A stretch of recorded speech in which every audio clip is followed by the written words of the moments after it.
I got a call from my good friend Jörg Newman, the head of Microsoft Flight Simulator. He told me about this once-in-a-lifetime, out-of-this-world opportunity. So I'm here in Budapest, the capital of Hungary.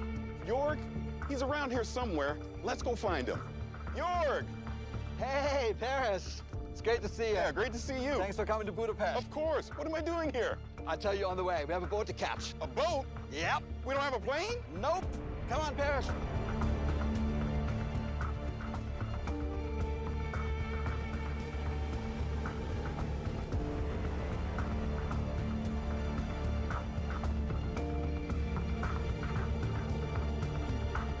Jörg, what is this place? What kind of aircraft are you storing in here? Ha, dude, it's much cooler than that. All right, Paris, are you ready for this? You know I'm ready for this. All right, let's go.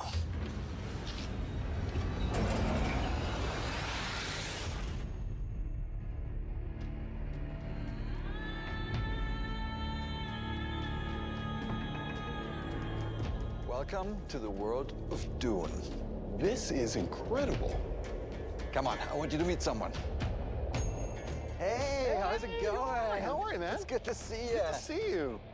Paris, I would like to introduce Patrice Vermette, Academy Award-winning production designer of Dune.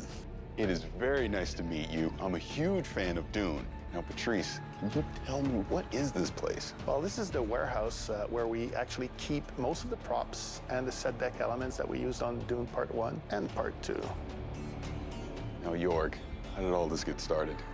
So it goes back to November 2021.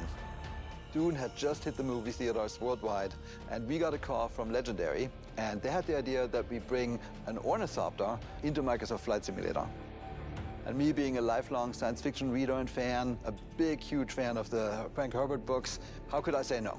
Okay, now it makes sense after seeing the trailer at the Xbox showcase. I understand why you brought me here. You guys want to take a look? Because we actually do have a couple of ornithopters here if you want to see. You want to take a look? That would be awesome. Yeah, let's do it. All right, let's do it. All right.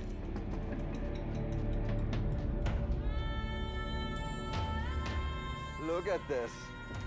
It's a one-on-one real-sized ornithopter. It's amazing. Sure, thank you. Denis likes things to be plausible, so that's why they were built to look military, rugged, and stealth.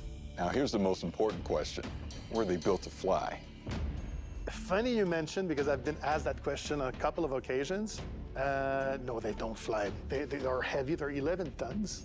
So, Jörg, you had to get this working in the game. How did you do this in Flight Sim? Yeah, it was actually interesting. So in general, ornithopters can fly and do fly. This particular one, given that it weighs 11 tons, that's going to be a little bit harder, specifically because it's not really doing the ornithopter bird flap. It does oscillation of the blades. And we currently don't have the material science to get the thrust and the lift. But on Arrakis, I think this is absolutely possible. And in Flight Sim, we made it work. Patrice, we're here. Can we go in? Absolutely. All right, let's do it. Normally we'd go in through the climbing up the landing gear, but this will do.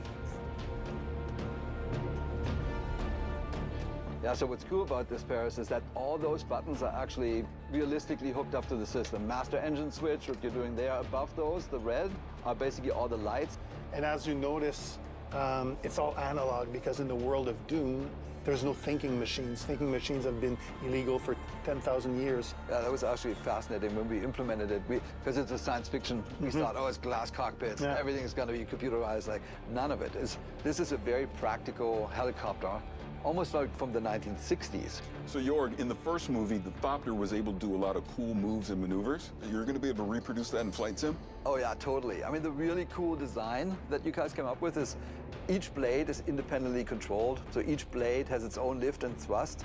And that means it can go from a really stable hover to a steep dive and back to a glide instantaneously. I would just say thank you that you designed such an awesome and realistic machine, because that's what we do. We bring realistic machines to life. But if you want to see a little bit more about the game design, Absolutely.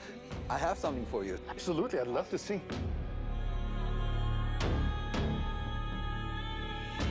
All right, so the setup for this expansion is that you are a Atreides pilot on Arrakis flying an ornithopter.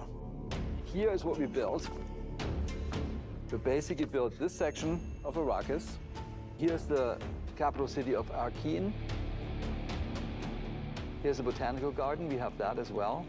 And the first thing we do is we train you up. The fast takeoff, fast landing, and then the deep dive. And then we take you to some of the extreme locations, like the bow of the cliff, the hole in the rock, the red chasm. You really have to show your pilot skills. And then, towards the end, then there's a secret mission, which I can't talk about today, but that basically wraps up the experience. It's gonna be great. Super exciting. Hey, It was great to see you again. Paris, thank you for coming. Thank you so much for having me. All right, Jorg, where to next?